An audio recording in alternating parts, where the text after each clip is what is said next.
there's a number the automotive industry would rather you never sit with.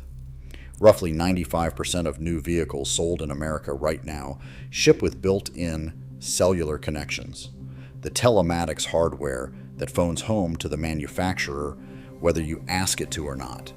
Industry forecasts put nearly the entire new car market on these connected platforms within the next few years. So here is the question this channel keeps coming back to. When that truck in your driveway needs the manufacturer's permission to start, to be repaired, or to be resold, do you actually own it?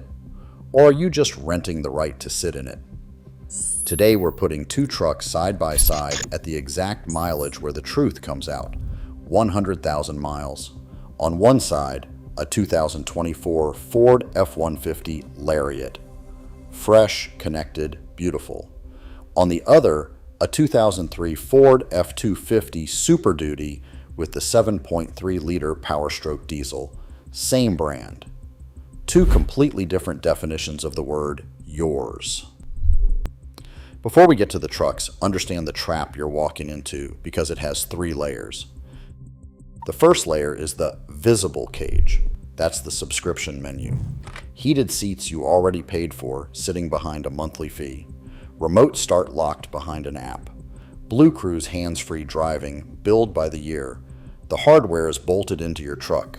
The capability is held hostage. You bought the cage. They kept the key. The second layer is the financial time bomb, and it does not go off until something breaks. On a modern truck, dozens of computers, the modules, are locked to the vehicle identification number, VIN. Replace a part, and the new module must be programmed by the dealer to recognize your specific vehicle identification number. A headlight assembly, a steering sensor, a battery management module. Parts that used to be a Saturday afternoon job with a socket set now require a tow, a service appointment, and a programming fee that turns a small repair into a four-figure invoice.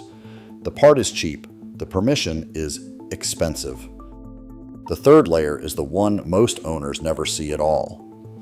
The surveillance grid. Your connected truck is recording how hard you brake, how fast you accelerate, where you go, and what time you get there. We'll come back to where that data ends up because it landed General Motors in front of a federal judge. Now, why do certain older trucks escape all three layers? It comes down to a window in history. In 1996, the federal government mandated OBD2, the standardized diagnostic port, across the industry. For a stretch after that, vehicles were computerized enough to be reliable, but not yet connected enough to be controlled.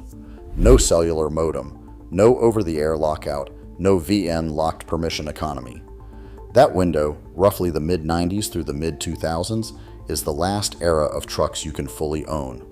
Let's get into the survivors. Number 1, the 2003 Ford F-250 Super Duty 7.3-liter PowerStroke.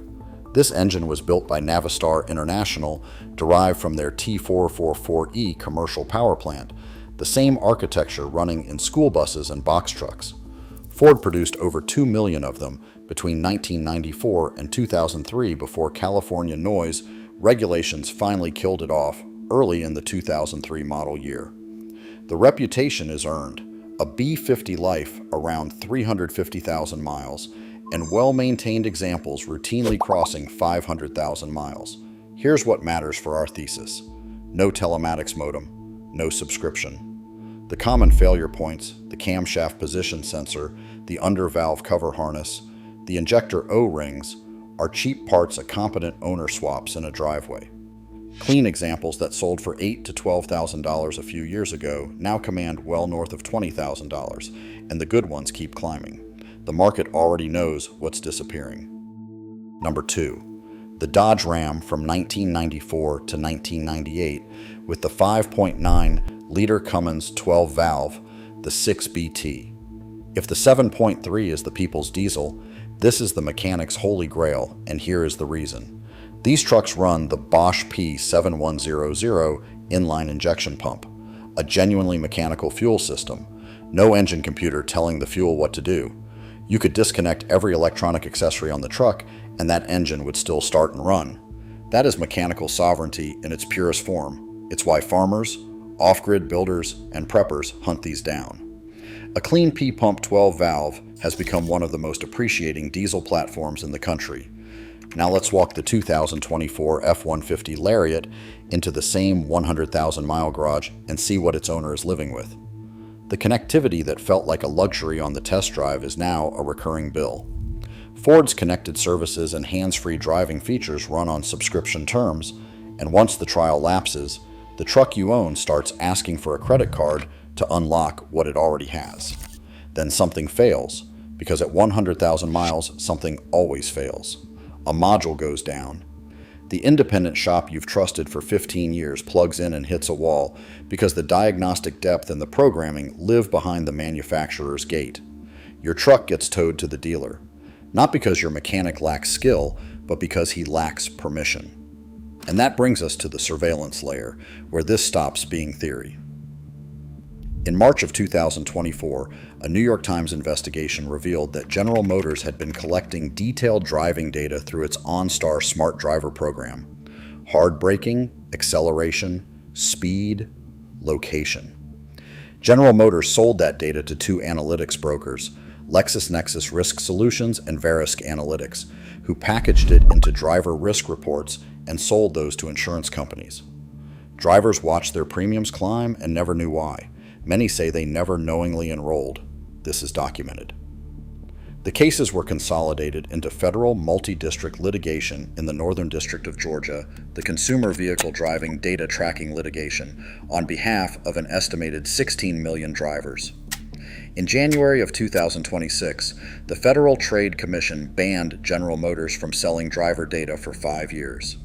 In May of 2026, California's Attorney General reached a $12.75 million settlement, the largest ever under the state's Privacy Act. Your 2003 PowerStroke cannot do any of this. It has no idea where you are. It has never met your insurance company. That is not a missing feature. That is freedom. A longtime member of this community, the kind of guy who has been turning his own wrenches since before some of these features existed, put it plainly in the comments on the last video. He said his 7.3 has outlived 3 of his neighbor's newer trucks, and the only reason it's still on the road is that nobody at a dealership has ever been allowed to tell him no. That's the whole thesis in one sentence. The trucks that survive are the ones nobody else holds the keys to. So here's your challenge, and I want this fight in the comments.